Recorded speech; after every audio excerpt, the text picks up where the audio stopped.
Hi there. Happy Wednesday. I'm Hillary. This is your 4-Minute Buzz, and here are some of today's top stories. Yesterday, President Biden gave his first speech before the United Nations General Assembly, and climate change was his focus. But while global leaders have been General Assembly, and climate change was his focus. But while global leaders have been discussing the climate for decades now, this time it's urgent, at least according to Biden. Here's how he described the times we're living in. This year has also brought widespread death and devastation from the borderless climate crisis. The extreme weather events that we have seen in every part of the world, and you all know it and feel it, represent what the Secretary General has rightly called Code Red for humanity. And the scientists and experts are telling us that we're fast approaching a point of no return in a literal sense. To keep within our reach the vital goal of limiting global warming to 1.5 degrees Celsius, every nation needs to bring their highest possible ambitions to the table when we meet in Glasgow for COP26. And despite causing lots of global tension over the past few months, Biden called for global unity in the fight against climate change. But like House Speaker Nancy Pelosi mentioned last week, Biden didn't just call for unity with our allies. Here's what he said. And we are not seeking a new Cold War or a world divided into rigid blocks. The United States is ready to work with any nation that steps up and pursues peaceful resolution to shared challenges, even if we have intense disagreements in other areas, because we'll all suffer the consequences of our failure if we do not come together to address the urgent threats like COVID-19 and climate change, or enduring threats like nuclear proliferation. Furthering his point that the whole world must work together, Biden also exclaimed that, quote, our security, our prosperity, and our very freedoms are interconnected, in my view, as never before. But does that promise hold true for Israel, too? Because yesterday, House Democrats removed funding for Israel's Iron Dome missile defense system from an upcoming spending bill. The move comes after several progressive Democrats threatened to vote against the bill, and multiple congressional reports tied the threat directly to the Iron Dome funding. And meanwhile, yesterday we discussed how people on both sides of the political aisle have started asking why Vice President Kamala Harris has been silent on the latest border crisis. Well, yesterday she broke her silence, but it wasn't to discuss how the administration plans to get the crisis under control. Instead, she criticized the Border Patrol. Do you have any reaction to the Border Patrol agents using horse reins to rein in Haitian migrants down at the southern border? What I saw depicted about those individuals on horseback treating human beings the way they were is horrible. And I fully support what is happening right now, which is a thorough investigation into exactly what is going on there. But human beings should never be treated that way. And I'm deeply troubled about it. And I'll also be talking with Secretary Mayorkas. Well, Harris went on to address the fact that thousands of the migrants now at our border are Haitians, but she only suggested that this means America should do more to, quote, support the basic needs of people in Haiti. I'm Hillary. That's your 4-Minute Buzz. Now here's Glenn and Stu with the first hour of the show. Thank you, Hillary. So there are two massive developments in the world of crime. The first is that cyber criminals have learned if they just refrain from twirling their mustaches, no one will be able to spot them in a lineup. That's devastating for all of us victims. But much worse than that is that they figured out how to steal your home right out from underneath you. And if they can vanish into thin air with it, they can leave you penniless. In fact, because of the way home title theft works, you could be a victim and not even know it yet. Basically, cyber thieves, they search hundreds of public databases for high equity homes. Next, they pull your home's online title. They forge your signature, stating that you sold your home to them, and then they take out loans using, you got it, your equity. So that's not going to be covered by insurance or your bank or even common identity theft programs.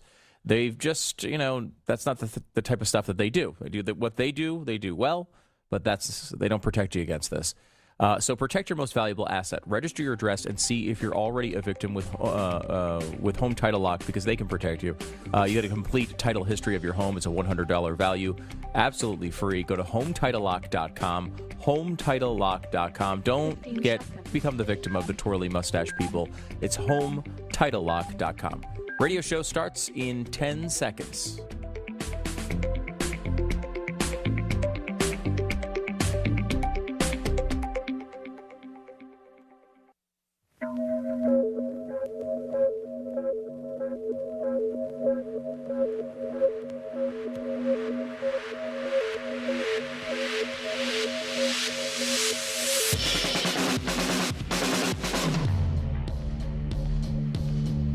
What you are about to hear is the fusion of entertainment and enlightenment. This is the Glenn Beck Program. Oh, I'm very excited. I'm very excited. Big announcement was made yesterday in Washington, D.C. In New York City at the United Nations. We are officially now past the point of no return when it comes to global climate change. So, woo! Yeah. So I guess there's nothing to do now because we're past the point of no return. It's fantastic. We'll kind of try to help you make sense of the whole world, and we begin in 60 seconds. The Glenn Beck Program. I don't know if you've picked up this vibe from me or not lately, but I don't like doing business with a lot of woke corporations anymore. I'm really kind of sick of the woke corporations. You know what I'm saying? At this point, I think we should all say, we tried it your way. Your way really sucks. Look at what your way is bringing to the world. Huh? Is that great? Now make some room, because there are businesses that share our values, and I'd rather give my money to them. What do you think? Patriot Mobile is a great example of this. You get the same cell towers as all the mobile carriers. You get the same great signal. They have customizable plans. They're a lot cheaper. Their customer service is better. They donate to causes that you believe in, not the horrible things like Planned Parenthood. The choice is really clear. Patriot Mobile. Become a member of the team now. PatriotMobile.com/Beck. Get free activation. The offer code is Beck. They always have special discounts for veterans and first responders and for multi-line discounts. Support a company that loves America, shares your values.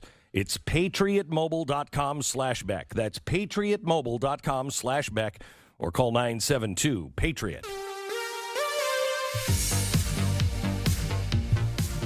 Wow. Wow, we're at the point of no return in a literal sense. Here's President Biden yesterday at the United Nations. This year has also brought widespread death and devastation from the borderless climate crisis. The extreme weather events that we have seen in every part of the world, and you all know it and feel it, represent what the Secretary General has rightly called Code Red for humanity. And the scientists and experts are telling us that we're fast approaching a point of no return. In the literal sense. In the literal sense. To keep within our reach the vital goal of limiting global warming to 1.5 degrees Celsius. Yeah. Every nation needs to bring their highest possible ambitions to the table when we meet in Glasgow for COP26. I can't wait for COP26. Calling COP26. COP26, come in. I can't wait for that in Glasgow. He also said that we're all connected. In fact, American freedom is dependent on the rest of the world. Cut 16, please. Through cooperation and multilateral institutions like the United Nations, to amplify our collective strength and speed our progress toward dealing with these global challenges. It is a fundamental truth of the 21st century within each of our countries and as a global community that our own success is bound up in others succeeding as well.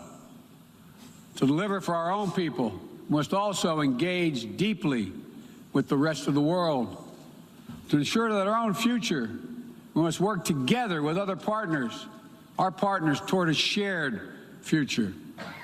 Our security, our prosperity, and our very freedoms are interconnected, in my view, as never before. And so, I believe we must work together as never before. Okay. All right. This is interesting. You can dismiss this as, globalist rhetoric, or you can understand exactly what he is laying the groundwork for. He just said, we have to enhance and use our collective speed and strength. Now, what does that mean? I take you back to the president's first State of the Union, if you can call it that, when he briefed the reporters prior to the speech. He met with like 4 anchors that were all trusted, and he didn't tell them not to say this. What he said to them is, look, I want you to know where we're going here. We're at a inflection point. And we're going to choose, and we're going to figure out whether this democracy, and then he stopped and he said, you guys might disagree with this, but I believe that our republic, our democracy, can compete in the 21st century. But a lot of people don't think that. A lot of people think that we have to work as a collective, and we have to model ourselves more in a way that China does, because they have the speed to respond. Now, this is exactly the same argument they made in the 1930s and 40s when Mussolini and Hitler were there. They have the speed to respond. Well, we didn't need the speed. All we needed was the American people. The Germans were so far ahead of us in World War II. Their planes were the best. Everything was the absolute best. And they were churning them out like nobody's business. It took us 2 years of getting serious to be able to dwarf them. Why? Because the American people, when they have to do something, they get it done. When somebody says, our lives are threatened, or even better, the lives of people overseas, they are being slaughtered by a monster, we can mobilize and respond. But the idea here is that the invisible hand of the market can't be focused. We can't focus all of the sheep. So us ranchers need to come out and say, this is what the sheep need. I'm going to show you tonight on our Wednesday night special. This is a really, really important special. I'm going to show you your life is changing. Remember when they said the new normal? And we said, new normal? I don't want a new normal. I just want normal.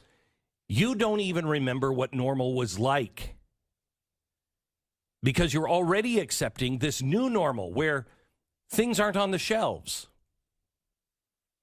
I can't go certain places. I can't do what I want. I can't find people to work for me. Already, think of the times that you've gone to stores or you've gone to do things and it was a ghost town. Nobody was there. The store was closed. The store was empty. How many times have they told you, I have no idea when that is going to come in? This is just the beginning of things. It's not going back, because they have a plan to unite all of us into one world order. Now, I know this sounds like a conspiracy, but it is not.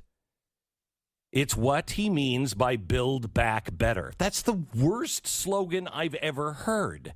Build Back Better. Well, it's not his. It comes from the World Economic Forum. Boris Johnson, the Prime Minister of Japan, France, everyone, all leaders around the world are using the phrase Build Back Better.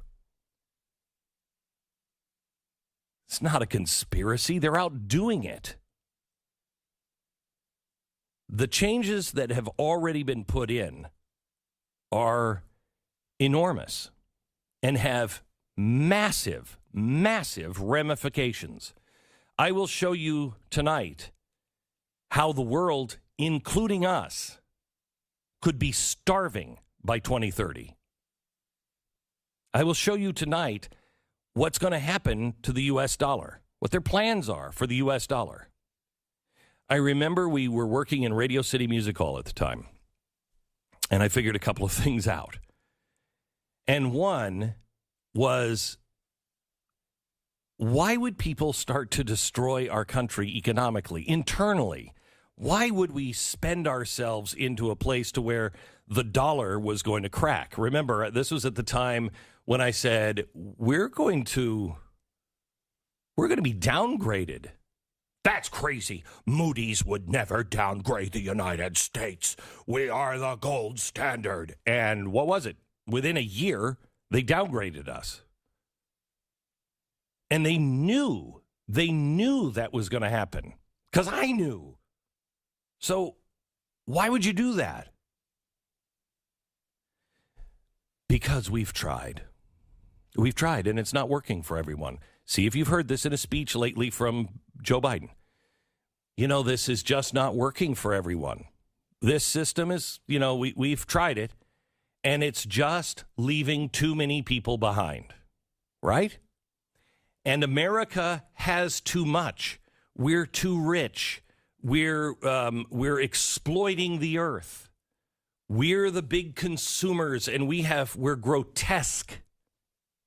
There's people all around the world that don't have anything. We've always said, well, yes, but we're bringing people out of poverty. This system, as grotesque as it is the best one around. You got another one that's great. Tell me about it. Well, they have one, but they don't want to tell you about it because it's going to hurt a lot. Christine Lagarde, she's the head of the central bank in Europe, basically their version of the Fed. She said that because of global warming, the Fed has a responsibility. All of the global central banks have a responsibility to do something about it. What is it they're going to do? You can't bring the world up to American standards, so you need to bring America down to everyone else's standards. The pain that is coming your way, and all of it is gone without a vote. I'll show you some stuff on the, because I started working on the chalkboard the last couple of days, and yesterday I was standing there and I was looking at it and I was like, and we didn't vote on any of this. We didn't vote for any of this. Nobody's even talked to us about it. That's right, because now it's stakeholder capitalism. You don't get to vote on it. You voted for a leader, and the leader went to Davos and met with those people, and the leaders all around the world decided this is what we're going to do. You had your vote. You voted for Joe Biden. I am convinced that this is possibly the sole reason why they went after Donald Trump so hard. What did the Democrats do in 84? Right after they saw that Ronald Reagan could take over the Republican Party, he was the outsider. He wasn't supposed to win. He was not the guy that the party had selected. He's the guy the American people selected. And many in the GOP didn't like it. But the Democrats saw that and said, you can't have an outsider come in and do that. We're working on a long-term plan. And so that's when they developed their super delegates and all of that stuff. That's when Bernie Sanders said this system was rigged. He was right. It was rigged intentionally. So an outsider could not come in. The Democrats have been freaking out about an outsider because it's taken them decades to be able to build this machine. You're not going to have some guy come in and say, yeah, we're not doing that anymore. Donald Trump came in, and he was not going to be a part of the Davos crowd. He was not the guy to go there. He's probably one of the only billionaire, really big, successful international billionaire that was not part of the Davos crowd. And they knew if he's in office, none of this happens. He's got to be. Now, this isn't why the press hated him. I don't know why the press, how they sleep at night, but they were convinced by the people that talk to them and that they trust. Those people, I don't know how many steps away from the press they are from the Davos people.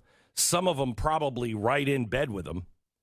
But it didn't take a lot of convincing. But I'm telling you, the Davos crowd was the crowd that said he cannot be the president of the United States.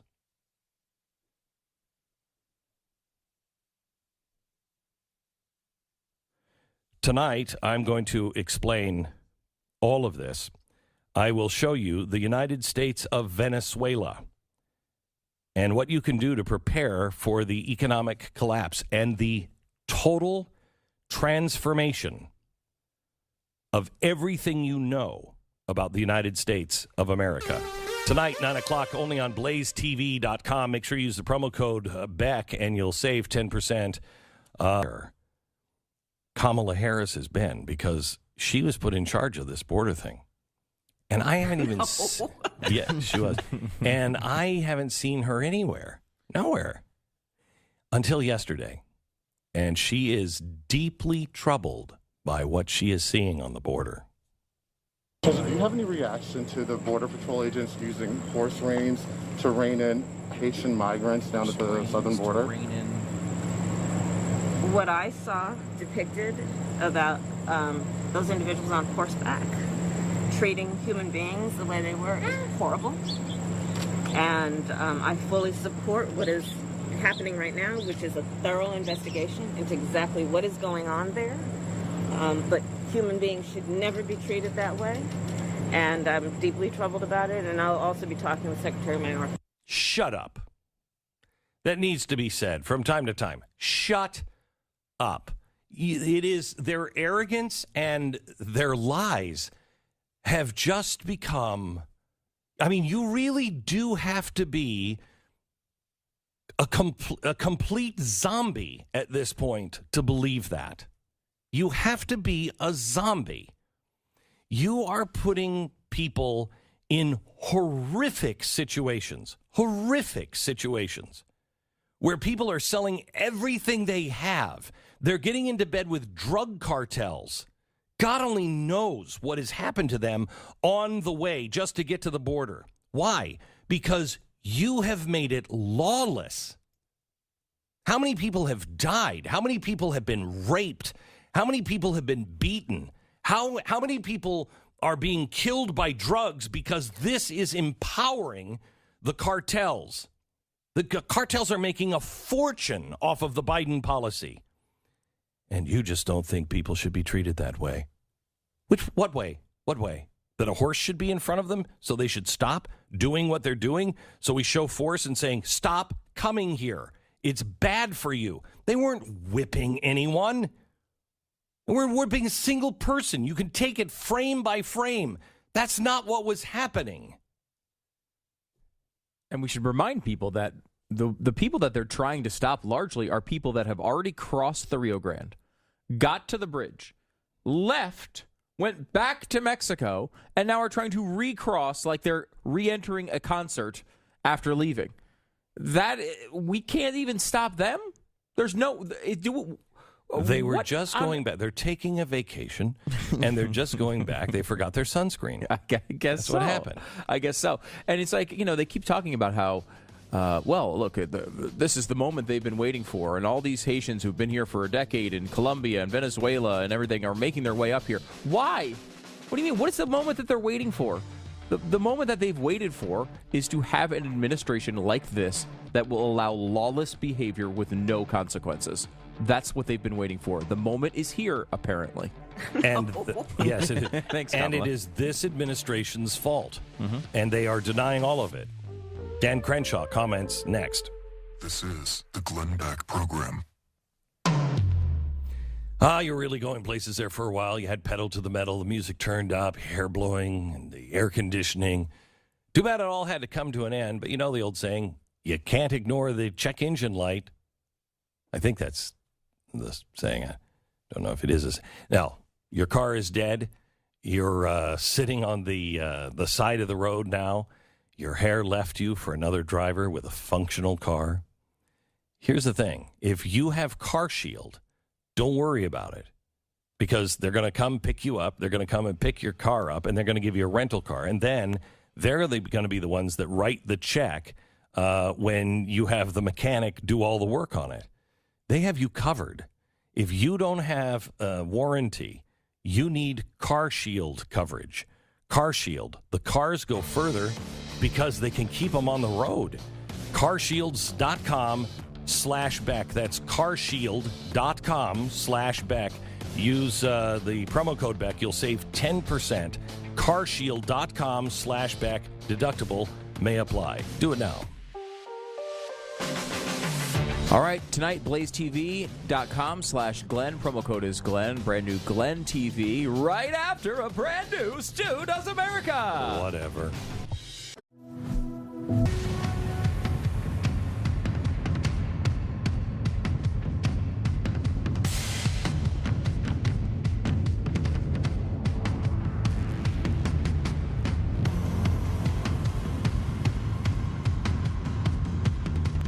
President, do you have any reaction to the Border Patrol agents using horse reins to rein in Haitian migrants down at the southern border? What I saw depicted about those individuals on horseback treating human beings the way they were is horrible. And I fully support what is happening right now, which is a thorough investigation into exactly what is going on there. But human beings should never be treated that way. And I'm deeply troubled about it. And I'll also be talking with Secretary Mayorkas. I can't take it. Dan Crenshaw is here. Maybe he can take it longer than I can. He's more of a man. Congressman. How you doing, Glenn? I mean, how do you do it? How do you do it? Well, I mean, what you just played is a clip from Kamala Harris is infuriating. I mean, look, I'm about to go, as soon as we're done here, I'm going to give a speech on the House floor. And the theme of this speech is, let's all just stop pretending. Thank you. Let's just stop pretending that Democrats even have any desire to secure the border, because we all know they don't. I mean, we talk about this on shows like yours quite a bit, because we're asking ourselves why. Like, why would you engage in such bad policy? Why would you take policy measure after policy measure that increases illegal immigration? And the answer is because that's exactly their goal. There's no other way to look at it. I mean, look, I think there's a lot of people who want to give some of them the benefit of the doubt. And say, look, they're just bad at their jobs. I don't agree. No way. But I think they do want this to happen because everything is so calculated. Everything is so deliberate. I mean, to throw your agents under the bus like that, do you have any idea what these border agents are going through every single day? Oh. That looks mild to me. What I saw in that video looks extremely mild to me. Now, granted, a bit of like deployments in the Middle East, that looks extremely mild to me. But by any standard, to be honest, especially when people are running across your border. And the other thing I think we should stop pretending, these people don't have an asylum claim. We should stop pretending they do, and they should be immediately deported. And it's gone way too far. The abuses have gone on way too long, and it's got to stop.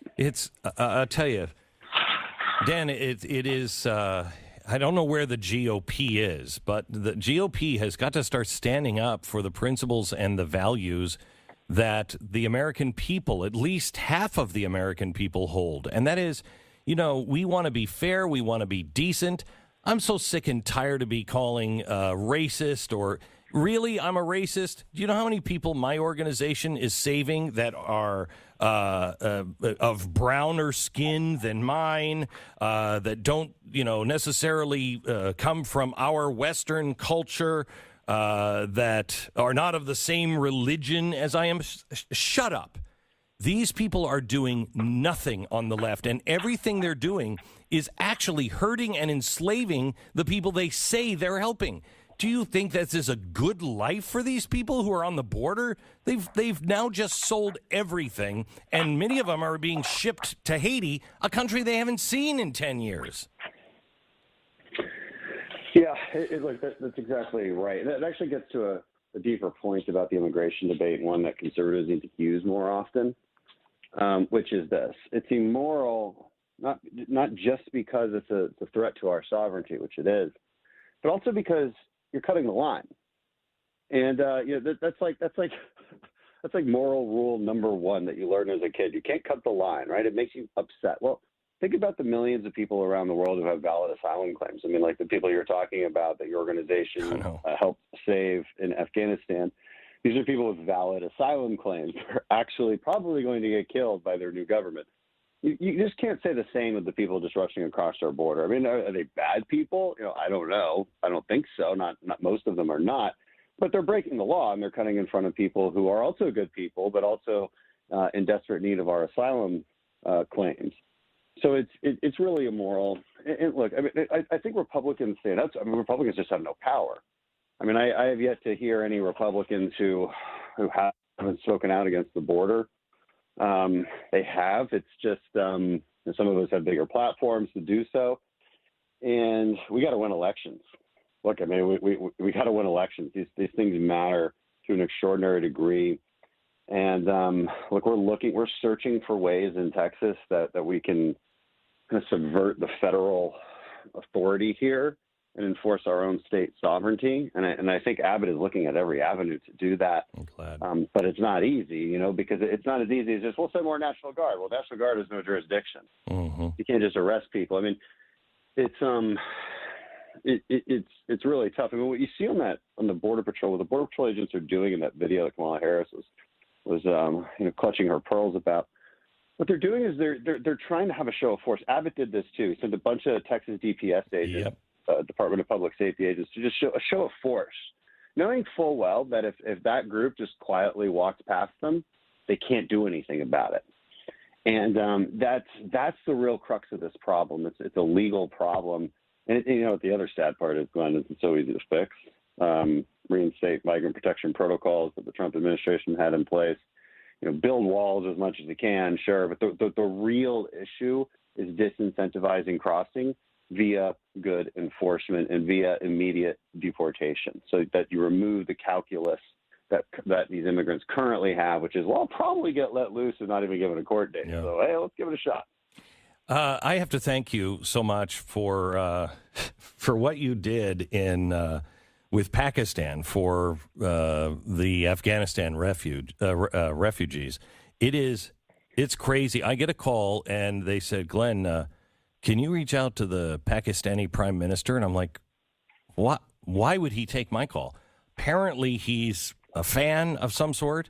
And then as I'm getting into it, you had a fan over there. And between these two, I guess, these two leaders over there, it was weird, wasn't it? You had to write a letter to, I can't remember the name of the general. He's Hamid. He's, head of the ISI. Yeah. This is the Pakistani intelligence service. And you wrote a letter, and that was the thing that really helped turn the key. We had the prime minister, but then we needed General Hamid, and he was a huge fan of yours, and you wrote to him, and he turned the key. Yeah, it was an interesting turn of events, right? And I don't know why they're fans of ours. I'll be honest. I don't think I've ever said anything nice about Pakistan. I know full well what we were dealing with in Afghanistan with Pakistan. We've always had this sort of interesting relationship with Pakistan, and which is indicative of the messiness of foreign policy in the Middle East, right? Everybody wants to think it's good guys and bad guys, but it's never that simple. I will tell you, if it wasn't for General Hamid and the Prime Minister of Pakistan, though, thousands would not be moving to safety now. They have they have opened that door that only Pakistan could have opened. Yeah, and they deserve a lot of praise for that. They went ahead and used their influence, and they have a lot to make it happen when our administration here was just not doing it. And it was difficult to deal with the State Department on this because you'll finally get a hold of somebody with some power, and they're like, "Look, we've been working on this the whole time. We're definitely with you." And we're like, "Okay, well that sounds good. I don't think you've been working on it the whole time, but it sounds like at least you changed your mind. So that's great. I won't blast you on Twitter, but then I'd come and hear things from other groups, not necessarily yours, that they're still not getting planes out, and it's a complicated situation. I mean, sometimes there's a legitimate reason. State Department just couldn't verify who was on the plane. Sometimes that was the case, but it was frustrating, and it just never felt like we're really taking it that seriously. And again, to your previous point, I thought they were all about helping. I thought they were all about compassion, and I thought we're the racists. I know, and we're doing all the work. They're it's crazy. It's crazy. The truth is the Democrats are always more excited about getting people into the country that they believe they can count on as a voter bloc. And Afghans aren't necessarily. They're it's definitely not obvious that they would vote Democrat, and the same with Cubans, Venezuelans. So they just have less Puerto Ricans too.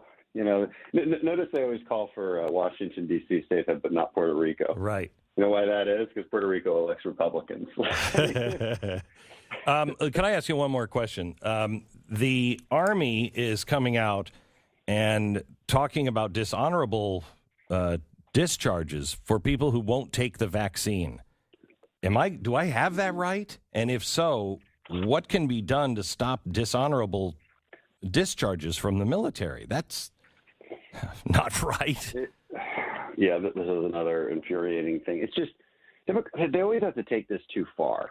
Look, I get it. In the military, you're required to take vaccines. We've been required to do it for a long time.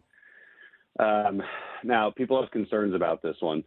And you're not going to erase those concerns by forcing it on them. And you're certainly not going to erase those concerns by also changing DoD policy. Now, this is where it gets bad. I'm unaware of anybody ever being expelled dishonorably from the military for a normal vaccine refusal. And in normal vaccine refusals in normal times, you can apply for the religious exemption. They don't really care that much. Also, if you're 6 months away from retirement, you don't have to take your vaccines anymore. And they erased that waiver for COVID-19 specifically. So it's just these little things that are so unnecessary. And there's hundreds of people in the SEAL teams that just don't want to take it. Look, and my advice to them is don't throw your career away for this. What they're doing is wrong, but don't throw your career away for this. I have no evidence to suggest there's anything wrong with the vaccine. But there's a lot of smart people on this. So look, I'm a pro-vaccine guy. I'm just completely anti-mandate. And there's got to be a level of trust between the authorities and the people underneath those authorities. And that trust has been broken a long time ago. And our DoD leadership just needs to recognize that. Just be good leaders and recognize that, look, you push too far, you're going to have a real blow to force readiness because you're going to force so many people out. The people that you need, by the way, recruiting isn't that easy. There's not that many people that are really both qualified and want to join the military. So we need everybody we can get. And you're just kicking people out. What if they had previous immunity? Why isn't there a waiver for that? Mm-hmm. We've had a very small number of service members die from COVID. Very, very small. And it's not surprising as to why. It's the age group is 18 to 45 and generally healthy. Yep. There's a good reason that you're not hugely at risk. And to call this our number one threat, I don't know. Well, I'm not saying global warming is the number one threat. Global warming is. Oh, that's right. That's right. Yeah. Okay. Our ships will sink if the sea levels rise. Yeah, that's right. All right.